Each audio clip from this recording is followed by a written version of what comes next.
Hello and welcome to What is True. It is a privilege to have the opportunity of studying God's Word with you. Many of the things that we talk about prompt us in regard to moral challenges that we experience in life and to a higher level of living. Today, as we have studied over the course of a couple of weeks, the loss of a very good friend that was doing good things in his life. And the question, is there any comfort that comes from God? And you know, after those experiences, we're left with still some questions. And we press them back in faith, but the Lord has revealed things to us that help us understand.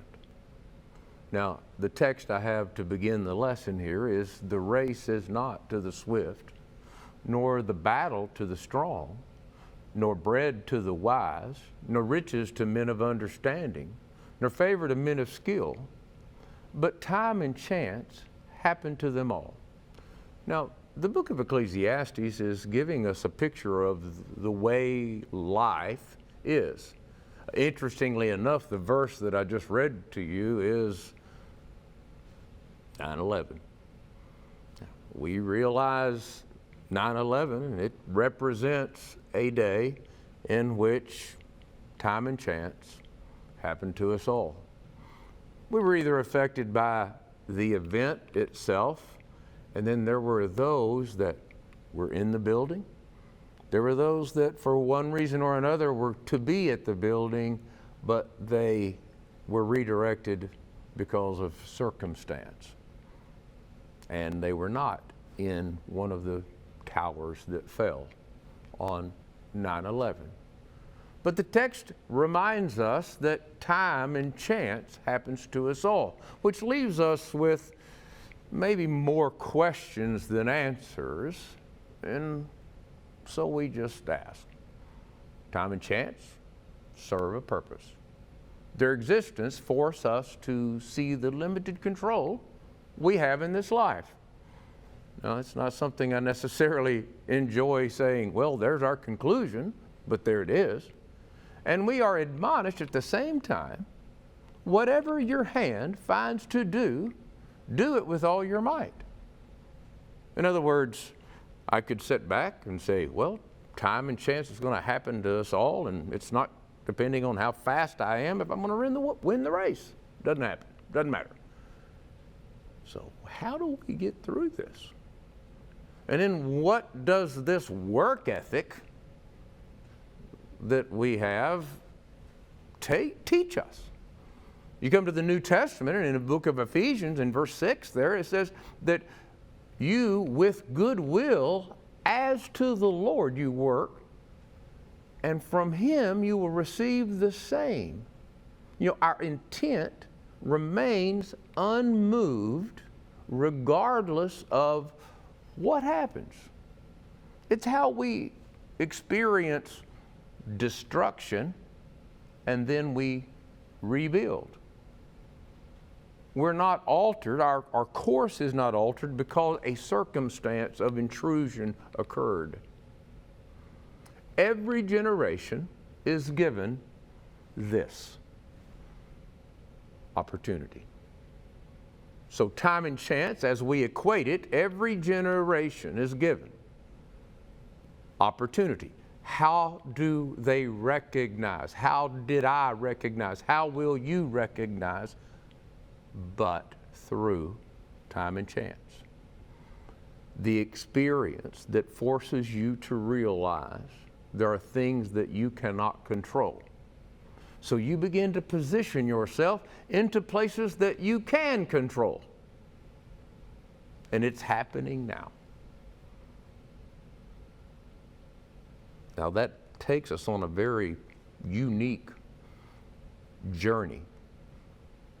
Louis Dunnington, what life means to us is determined not by so much by what life brings to us as by the attitude we bring to life.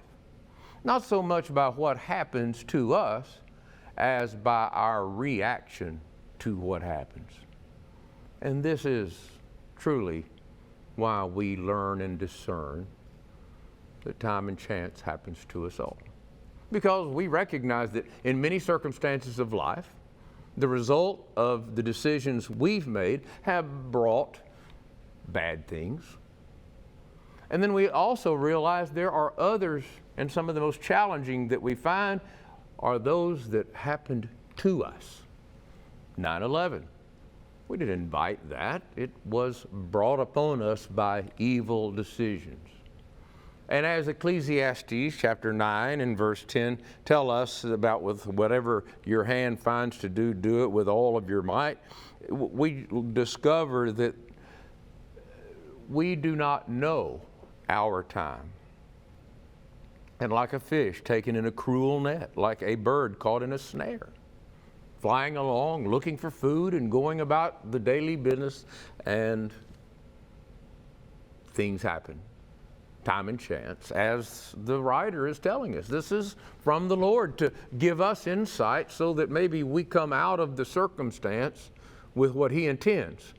Because chapter 3 and verse 11 in the book of Ecclesiastes informs us that He has made all things beautiful in His time. But we operate within this realm of time and chance. So what's going to be the product? Even more reality in chapter 8 and verse 14, a chapter previous, we read 9/11, time and chance. Well, in 8:14, there are just men to whom it happens according to the work of the wicked. In other words, bad men, as 9/11 represents, can make tragic decisions and take the life of innocent people. And he calls that hevel, breathing nonsense, vanity and vexation of the spirit. And then a chapter later he says, the race is not to the swift, but time and chance happens to us. But when these events happen, then they can weaken our resolve. Loss, death is the great enemy. It's the last enemy to be destroyed. And in the face of it, we can feel helpless. So, that's why we want to learn perspective. Chapter 8, verse 1. We read 14. Injustice is a reality and vain. But 8:1 tells us, who is like a wise man? Who knows the interpretation of a thing? A man's wisdom makes his face shine, and the sternness of his face is changed. So even in the face of adversity, and well, I was the fastest, but I didn't win the race. 9/11. Time and chance. Our perspective and our response. As we seek to learn, if we take hold of what Jesus teaches, chapter 8, God demonstrating His love toward us, and that while we were still sinners, Christ died for. How much more, having been justified by His blood, shall we be saved from wrath through Him? Christ changed our perspective and put us in a place to where that we can be reconciled and receive reconciliation. And our perspective in that reconciliation is now altered. Even what we say to these things. And what he's talking about, these things are the difficulties that we experience in life. But he talks about God's everlasting love. What shall we say to these things, that time and chance? If God is for us, who can be against us? He who did not spare His own Son, but delivered Him up for us all, how shall He not freely with Him give us all things? Consider the life of Christ and the sacrifice we learn 2 Corinthians 4:16, the outward man is perishing. We learn we are dust, as Ecclesiastes also records for us. The outward man is perishing, but the inward man is being renewed day by day. And then the origin of hope, chapter 5, therefore having been justified by faith, in chapter 5 of the book of Romans, having been justified by faith, we have peace with God through our Lord Jesus Christ, through whom we have access by faith into this grace in which we stand and rejoice in the hope of the glory of God. Not only that, but we glory in tribulation, because that time and chance and the tribulation that we risk the chance of experiencing, well, he says there, it produces perseverance and character hope, and hope does not disappoint. What's included in that? Chapter 8 and verse 18, I suppose that the sufferings of the present time are not worthy to be compared to what will be revealed in us. In chapter 8 and verse 25 of the book of Romans, he's still telling us about this hope that is being born in us. But if we hope for what we do not see, we eagerly wait. So we don't know what the future holds. But we know this: we are dust. We are dust, living on the edge of excitement because of what is in store, what is there for us tomorrow. Which truly brings us to that place. The reality of the intensity of the fires of the Twin Towers. 3,000 people became dust. We may slowly, gradually, over the course of a few years in a retirement community, become dust. But we're all living on the edge of excitement. My 101-year-old friend that I minister to at the Good Shepherd Retirement Community, see, she's a lot closer than me, at least in my thought pattern. She may outdo me and twice over. But the edge of excitement, not despair, not oppressed or depressed. When we try to seek understanding to this, this is where I'm going to make an appeal to a spiritual characteristic that every human has. We're created in the image of God. So the cross, was it a decision Jesus made, or was it an act of aggression against him?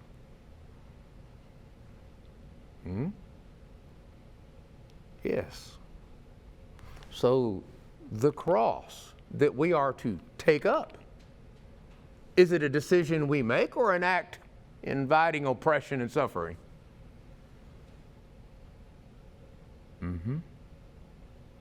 Yes, it is. You will suffer for Christ.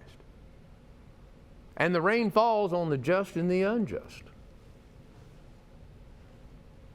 The race is not to the swift, the battle to the strong. You might lose the fight. So what do we do? What do we discern? Jesus says, if any man will come after me, let him deny himself and take up his cross daily, each day, and follow me. See, daily, time and chance, you're entering right into the middle of it. Take up that cross daily and follow me. For whoever will save his life shall lose it, and whoever shall lose his life for my sake, the same shall save it. What does he mean? And what does that mean? How can we have that spiritual perspective? Am I living it? Jesus said, I am come that you might have life, and that more abundantly. And so, have we found, have we embraced, or have we come to the place where we're living in the face of time and chance? Now, Ecclesiastes, we begin to understand purpose. Remember, we get to the end of the book of Ecclesiastes. Let us hear the end. When we get to the end of all things, he kind of comes to the conclusion of all the things that he studied and learned, and that was that the thing to do in the face of all that exists and happens in life under the sun, to fear God and keep his commandments, for this is man's all. And God will bring every work into judgment, including every secret thing, whether good or bad. It preceded this mercy and grace that would be extended, that Christ says will bring abundant life. Here we find the conclusion of the command to seek God's will. And Jesus comes and transforms the events of this life, even the face of the great enemy, death, with opportunity. In fact, to the church, he says, I have set an open door before you that no man can shut. The seeker principle of Matthew 7, that if we seek, we will find. The chance that we see in time and chance that happens to us all, means that we do not know exactly how or why we find this program to watch, this sermon to examine these words, and to have these spiritual thoughts that open a door before me that maybe I have not perceived or considered up until now. We continue in the face of this to seek to know why.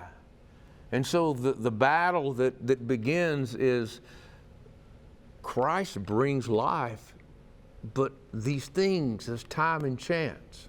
And we go, 9/11 is telling us there's not a why, there was time and chance. But there is always an ultimate purpose in life's experience that may be beyond, or is far beyond, the things that we can see. And in fact, that limited view, because it is time and chance, and we don't know,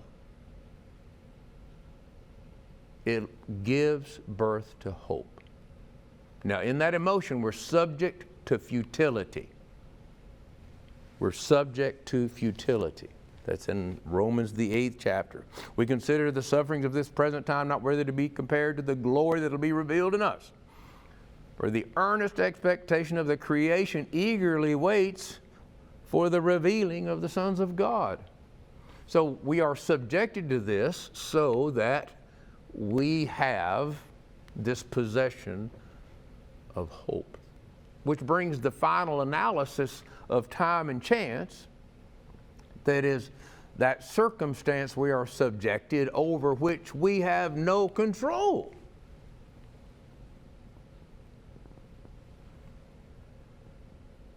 Wow. We just created a wise man who knows the interpretation of a thing, and a man's wisdom will make his face shine, and the sternness of his face is changed. It's that spiritual understanding that helps us to come to Romans, the 8th chapter, read chapter 5, how that tribulation can produce character and hope and give birth to things that we truly have difficulty in comprehending, and even the creation itself, the bondage the creation itself also being delivered from the bondage of corruption into the glorious liberty of the children of God. The abundant life that is being brought, the time, the chance. It's how we measure our existence is in the time. The chance is our struggle to control life's experience. And where we begin to have our response to those things that befall us is where ultimately we find the birth of faith, hope, and we can reveal to us, we can learn what love is. All things temporal, emotions, reflections of the past, anticipations of the future, should wake us up to what love is. And that temporal things, that's what we are talking about. The temporary things, the time and chance. There'll be a time when there will be no more. Our love is not a result of everything that has happened to us. It is how we respond to what is happening now.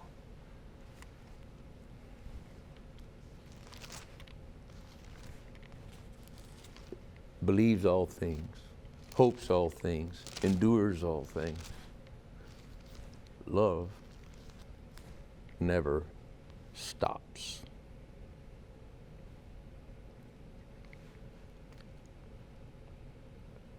Suffers long and is kind. Does not envy, does not parade itself, is not puffed up, does not behave rudely, does not seek its own, is not provoked, thinks no evil, doesn't rejoice in iniquity, but rejoices in truth. Bears all things, believes all things, hopes all things, endures all things, love never fails. Then it shows the miraculous spiritual gifts were temporary.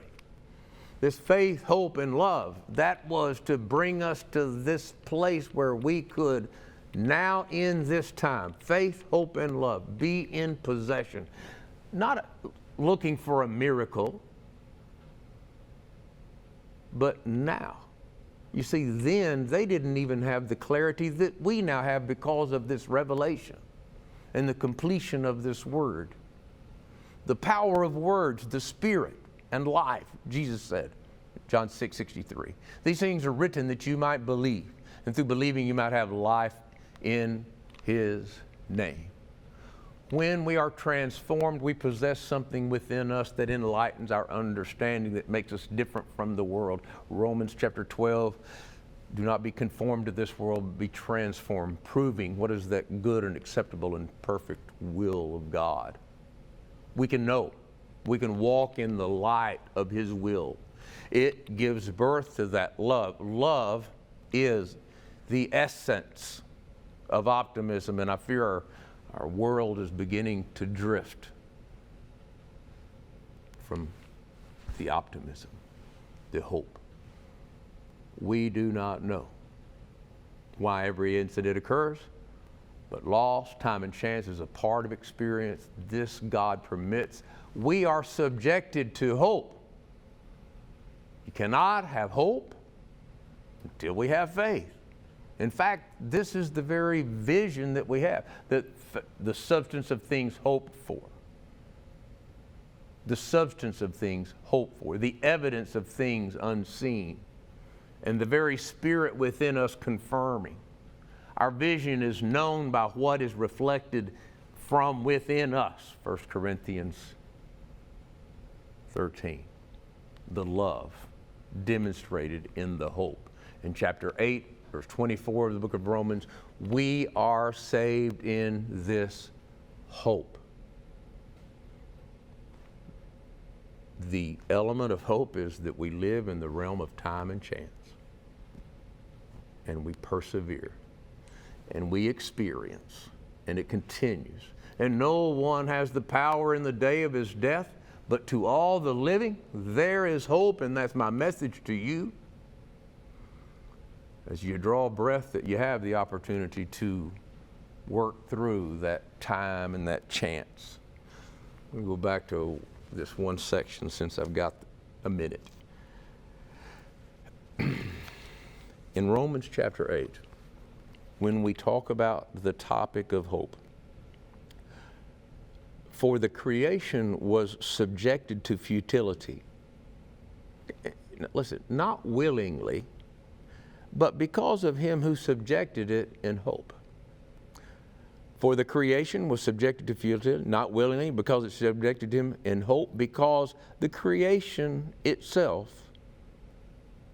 also will be delivered from the bondage of corruption.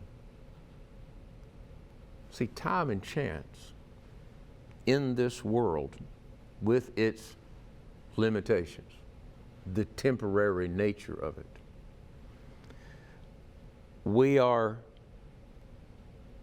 subject, yes, to the corruption,